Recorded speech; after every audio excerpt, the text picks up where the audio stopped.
is a character that carries the weight of the world on her shoulders, but the stakes are higher than ever for Horizon Forbidden West. Not only are the world-ending threats escalated to even greater heights than before, but the amount of attention and the expectation for her second game are through the roof. Before we begin, let's talk capture and spoilers. What we're showing here was captured on PlayStation 5 in the standard 30fps resolution mode, and most of it comes from the opening 4 to 5 hours of the game, avoiding big story beats and moments and later game power-ups and monsters. Alongside this, we are also sprinkling in a couple of clips drawn from B-roll provided by Sony. But in general, if you're deathly afraid of spoilers for this game, this is going to be about as spoiler-free as we can possibly make it. To put it simply, Horizon Forbidden West is a huge step forward over Horizon Zero Dawn. From the acting to the combat to the animation, every aspect of this franchise has had a massive upgrade. Obviously, the graphics, sound and animation have all been improved, and this is especially true when playing on PlayStation 5. But it's surprising that one of the biggest areas that it's taken a step forward is in the writing. Zero Dawn had Aloy following a rather typical Chosen One plot, and she did this by watching holograms of board meetings from thousands of years ago. It was interesting, but it's hardly propulsive. Forbidden West doesn't forget these plot threads, and it doesn't ditch the hologram storytelling completely, but it's now mixed together with local politics, tribal warfare, and an occasional romantic interlude. The lore is incredibly dense still. There are a lot of cutscenes and tons of exposition, and the script must have been absolutely huge for this game, but it's all delivered with wit and empathy rather than dry recordings of business meetings. There are almost 100 voiced characters, all of which sound and act like people rather than vessels to advance the plot, and characters now have complex relationships with each other. They can also react to the story, talk to one character before another one, and the second NPC might be able to reference the other conversation. There are many returning faces from the first game, but new characters are equally important. Angela Bassett is clearly having a whale of a time playing Regala, while Alva, a character from later in the game, is just an utter joy the entire time she is on the screen.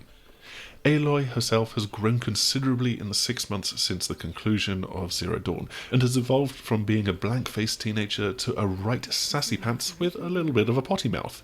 She's also surprisingly funny, and there are some moments of laugh-out-loud humour in the game. Erend having a little dance to a techno MP3 is a real highlight. However, some of Aloy's character progression does seem a little bit far-fetched. Despite only really learning about AIs, cloning, and all of the world's other technology a few months ago, she's now more familiar with servers and firmware upgrades than a trained Microsoft professional who's been studying it for decades. Helping to build up these characters and relationships is the fact that you are not alone for large parts of the story, with characters fighting by your side or helping you to explore new areas. There are also some spectacular battles which allow you to utilise the many new weapons and experiment with new fighting techniques. Aloy now has combo moves, and there's a new Valor system that builds up as she fights. Fill the bar and you can then give Aloy a temporary boost in combat, as well as some natty face paint at the same time. The combat's core does still revolve around stealth game, takedowns, and shooting specific armor chunks off robotic creatures, so if that didn't click with you in the first game, then it's unlikely that this will change your mind. But in general, it's quicker and more fluid than the original. With a large number of weapons, traps, combos, and valor surges, plus additional support from NPCs, you can really customize each fight to match your style, even to the point of stealthing your way through many sections if you want. Along with new weapons, Aloy gets some new toys to help her get around the world. This includes a pullcaster, which can be used to open passages and move certain objects, and which doubles up as a grappling hook that can be used to reach certain platforms. There's also the shield wing, which allows you to glide to safety from the highest mountaintops. On the hardest difficulty levels, you will need to start using these in battle as well, zipping up poles to gain a vantage point and then gliding over your enemies to strike at their weak points. As you head further west, the types of mechanical beasts you can fight expands. The original set are still featured here, but they are joined by new creatures based on mammoths, kangaroos, boars, hippos, snakes, and an exceptionally cute but deadly variant based on meerkats.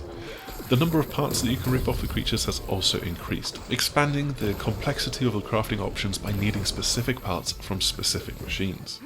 Workbenches are now needed to upgrade weapons and armor, and you will also need to craft overrides for each beast. Climbing has also been improved, and your focus now sends out a pulse that will highlight every rock and ledge that you can grab onto, but it's still a bit limited, and you can only climb where the developers want you to, which was a little bit frustrating. Assassin's Creed, Valhalla, and other games have spoiled us in this regard. The much teased underwater sections also make for a nice break from the combat, as Aloy is practically defenseless at these times. They are introduced in a location that you would least expect, and they change the tone from a spectacular brawler to a tense game of cat and mouse, in particular as Aloy has to hide from aquatic machines, doing so in the amusingly named Stealth Kelp. The music and lighting are excellent throughout the game, but they really shine here as the glowing eyes of beasts emerge from the depths. Put all of these new additions together and it can feel like an amalgam of just third-person action gaming, picking up every single thing and putting it together. So there's nothing particularly new to opening the trunks of wrecked cars so that you can scavenge for supplies, a la Days Gone or The Last of Us, or to pushing blocks around for puzzles as in Uncharted, but it all comes together to make a whole that is clearly richer than the original Zero Dawn. The world as a whole is an example of this as well. The map is huge and it's filled with many more features dotted across it compared to Zero Dawn, which often felt like just vast areas with machine sites every 100 meters or so. It probably takes around 30 minutes to run across the main play area, but you can fast travel or use an override to tame a beast and ride them to speed things up as well.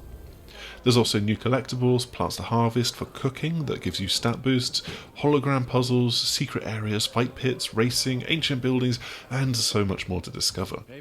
And while there is a lot to do, it doesn't feel overwhelming. You will want to complete some side missions in order to level up and boost your attacks and abilities, but a run through the main story will take roughly 35 to 40 hours on normal difficulty, and there are many more hours of play beyond that point if you want to find it.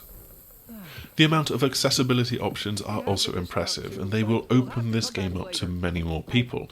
This includes a custom difficulty level, HUD customization, assistance settings which allow you to tweak how much the game slows down when you're using the weapon wheel, and there's an excellent co-pilot mode that allows a second person to pick up a pad and help the main player. Forbidden West is also an incredibly diverse game. Characters from all races and skin tones can be found in the game, and they are really just thrown into the melting pot, every tribe having a mixture of backgrounds. The one thing that we're not sure we've seen yet is an LGBTQ+ character. One NPC does have a line that could suggest that they're non-binary, but it's a bit of a blink and you'll miss it moment. Horizon Forbidden West improves upon Zero Dawn in almost every way. The story is particularly well written and it ebbs and flows from air-punching highs to dark, horrific lows.